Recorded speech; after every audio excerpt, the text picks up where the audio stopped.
Mama. How about this one? Behind this cross.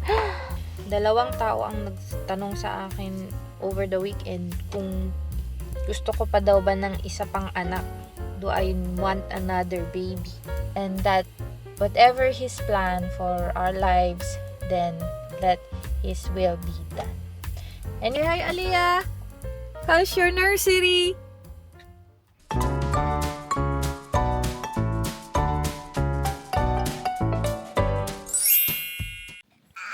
Hello guys! Kumusta kayong lahat? Sana ay okay kayo guys. So today, 1st of September 2025, kasama ko ngayon si Aliyah. Say hi Aliyah! Say hi to our vlog. So ngayong araw guys, tayo ay babalik sa nursery ni Aliyah for 2 hours. So nung Friday, pumunta kami doon for 1 hour lang. And then, hindi na ako ata nakapag-vlog ulit after nun. Pero gusto ko lang i-share sa inyo yung nangyari afterwards. She was excellent. I mean, hindi naman ako nagbubuhat ng sariling bangko, pero sabi nung carer or yung teacher ni Aliyah na, sabi niya, she just crack on. Sabi niya. And she just do what she needed to do. Naglaro lang siya. Ganun, nag-socialize sa mga kalaro niya. And we were so happy. And me as a mom, I was so relieved, guys, na okay siya. Hindi siya umiyak. Pero hindi ko alam kung positive ba yon para sa akin. Kasi, hindi niya ako hinanap. Or talagang talagang tong anak ko siguro may sadya siyang talent na she can just go and blend in. Hindi ko alam. Pero, tingnan nyo guys, hindi ko tumayo siya kanina. Anyway, ayan. Ba, what have you got? So, anyway, guys, para sa akin bilang ina na talagang tutok sa kanya for the whole year, ay talaga namang relief sa akin na iwan yung anak ko sa nursery na okay siya. Na hindi siya umiiyak, na hindi siya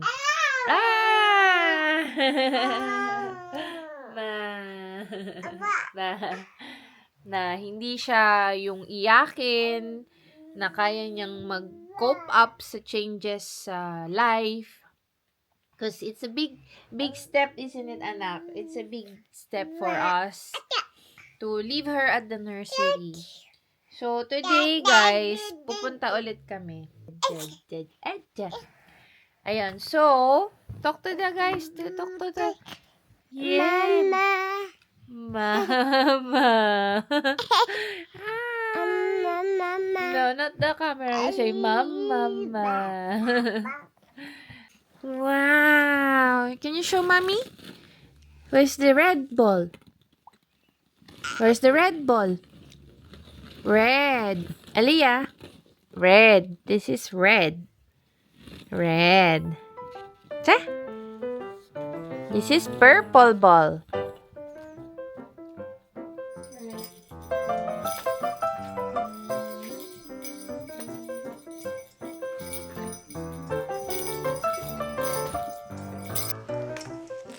That one. I want that one. Oh, I don't want that one. Hey, Auntie Lady. Oy.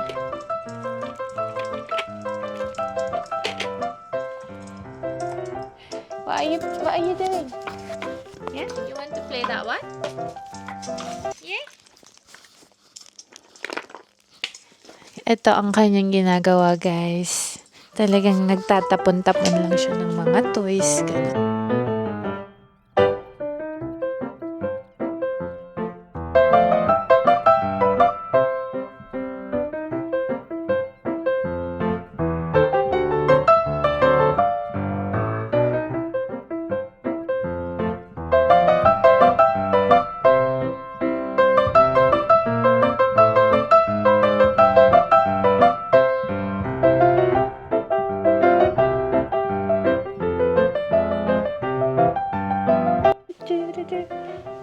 Okay, let's read your book, baby. This is the Jaguar in the Jungle. The jaguar is that one. Big cat. That's the butterfly. Shall we read it? What animals can we find in the jungle? Butterfly, that's right. What else? Monkey, that's a monkey. What else can we find? What's this behind the leaf? This one. Wow, that's a baby elephant, isn't it? That one, it's a bird. Bird. Next, what's that? It's a turtle. And how about this one behind this grass? Wow, capybara. Anything else you can find here? What's that? Wow, eagle. Yes, eagle. And what's this? Toucans. Toucans. Wow, very nice. Can you find the butterfly? Where's the butterfly? Fly, fly, the butterfly. Flowers. Yes, that's right. Birds. And that's the jaguar.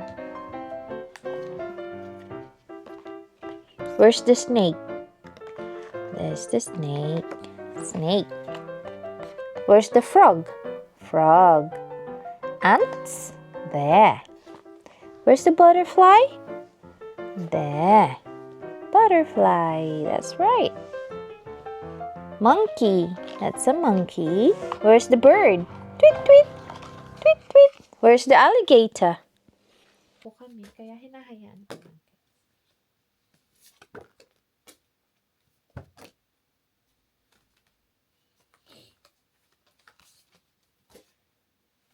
Sweet corn. And yay! Clap your hands. Yay! Well done. Where's your nose? Where's your nose? Nose. Where's your eyes? A guitar. Guitar. Say guitar. Guitar.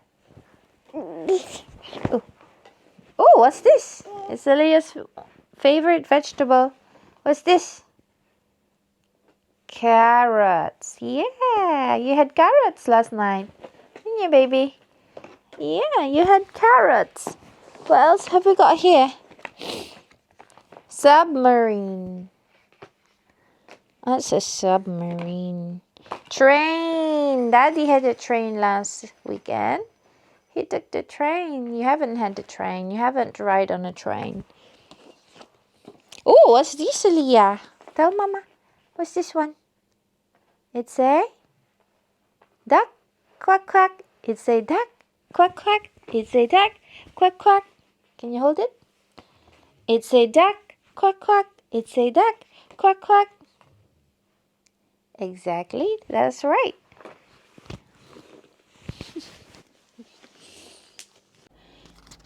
Hello guys! So, andito na tayo ngayon sa kotse. We have drop off Aliyah. It's 2:30 in the afternoon. So, it's her second time in the nursery. So, on Friday, we drop her for 1 hour. And this time, we leave her there for 2 hours. And then tomorrow, guys, it's her full time at the nursery. So anyway, guys, I'm here at the shop. So magko-coffee lang ako.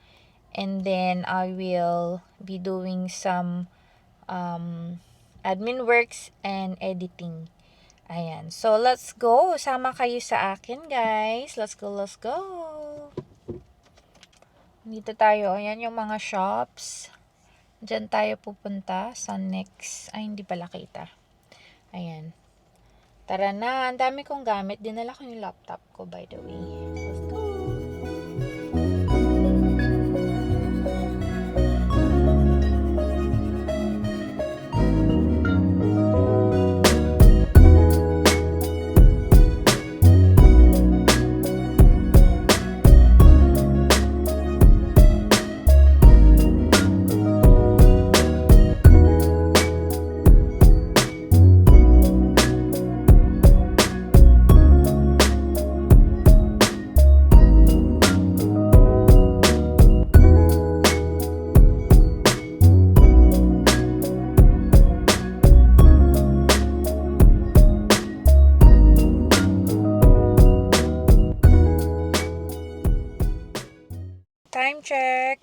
It's 3:46. And andito na tayo sa nursery ni Aliyah. Pero pumunta ako sa next shop. Namili ako ng mga damit ni Aliyah. Though namili kami kahapon ng mga damit ni Aliyah. Pero wala. Hindi naman wala. Pero ang liliit na kasi nung mga damit niya. So, I had to buy her extra other clothes for the next 6 months or 1 year. Kasi yung mga clothes niya is 9, to be honest, it's actually 6 to 9 months. Yung mga nabili ko noon pa. So, ang gagawin ko bukas ay mag-declutter ako ng kanyang wardrobe. Kasi talaga naman ang mga damit ng anak ko ay maliliit na sila, guys. But anyway, we're here at Aliyah's nursery. Iba rin kasi yung bata yung kasama mo sa bahay. Bata ka din magsalita. Bata, isip bata din. Minsan. na nahawa na sa pagkaisip bata. Naiiyak ako na hindi. Naiiyak ako kasi mag-e-end na yung maternity leave namin ni Aliyah. Na everyday kaming magkasama. Everyday kaming gumigising. Pareho, everyday we share our time together. Pero ngayon, hindi na. We just share our mornings, afternoons, and evenings, and weekends. And medyo doon ako nalulungkot. Kasi I'll be doing my own thing, she'll be doing her own thing. So meaning yung anak ko, she's growing up fast, no? Hindi naman natin kayang pigilan ang panahon. Talagang dadating na yung panahon na they would step out of the house and explore the world themselves. And of course, 1-year-old pa lang si Aliyah, and talagang I'm preparing myself for that na, guys. Talagang pupunta tayo sa ganun. And also, by the way, 2 tao ang nagtanong sa akin over the weekend kung gusto ko pa daw ba ng isa pang anak. Do I want another baby? Tinanong ko din, guys, yung sarili ko niyan yung tanong na yan. Do I want another baby? And ang sagot ko dyan, I'm just so blessed to have a baby. Guys, sobrang struggle ako. Siguro may iba pang mas struggled kesa sa akin. Pero we'll see. Hindi ko pa siya iniisip kasi masyado pa akong fixated kay Aliyah at the moment. And sabi ko nga, kung bibiyayaan pa ako ng isa, thank you, Lord. Pero hindi na ako magkakandara pa na mabuntis. Alam mo yun? Na yung tipong working 24 hours, ganun. Hindi na. Pero kung bibiyayaan tayo, why not? Pero sa age kasi natin, 38 na tayo, baka mahirapan na tayo, guys. Pero ako kasi, I was born, mami ko 40 years old nung pinanganak niya ako. So yeah, who knows? God might bless us another baby in the future. Pero tingnan natin kasi very high risk pregnancy na yan Gusto ko, pero ang tanong, gusto ba ng asawa ko? Anyway, I leave it to that. Open question. It's 3:56. Alis na ako. Kunin ko na si Aliyah. Bye. Ayan na si Aliyah, guys.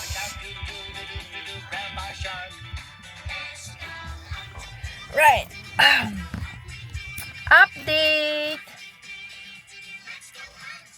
happy yung teacher ni Aliyah. She said that she was reading books on her own. She likes flipping the books. Sabi niya, on her own. Which is what she does naman if she's at home. Talagang nagbaba siya. She reads her books on her own, guys. And then, ano pa ba yung feedback ngayon? Yeah, she's done so well.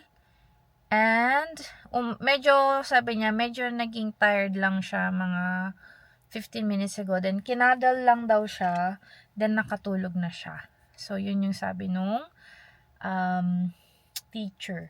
So, ayan si Aliyah. Happy siya sa likod. Ayun. She's there. Yan. Say hi, Aliyah. How's your nursery? Okay? Ayun siya. Medyo umiyak siya nung nakita niya ako. But anyway, let's go. Anyway, guys. In conclusion, sa 2 hours ni Aliyah sa nursery today, Lauren said, yung teacher niya, she's done well. 2 hours lang yan, guys. So, tomorrow, it will be her first full-time day at the nursery. So, sasama ko ulit kayo bukas at i-update ko kayo kung ano ang nangyari kay baby Aliyah. Tulog pa rin siya. And, tingnan natin kung okay ba siya. Sabi naman ni Lauren kanina, she's already warned me. The hardest part of it all is the first 3 weeks, sabi niya. The next, after that, it's a lot better. So, yes, guys. Ganun talaga. We just have to do it. Crack on. Do it. And, yeah, we'll be fine. So, in conclusion, in addition, yun nga yung sinabi ko na about pregnancy. Let's just all live up to the Lord. And that whatever His plan for our lives, then let His will be done. Anyway, guys, salamat sa pagsama sa akin ngayong araw sa amin ni Aliyah. By the way, yung husband natin, he is working in the office today. So, wala siya ngayon sa bahay. Kaya, kami lang ni Aliyah. Mamaya pa siyang 6 o'clock. So, 1 hour and a half pa bago makauwi si Daddy. So, yeah, I'm closing this vlog here, guys. And see you again in our next vlog. Bye!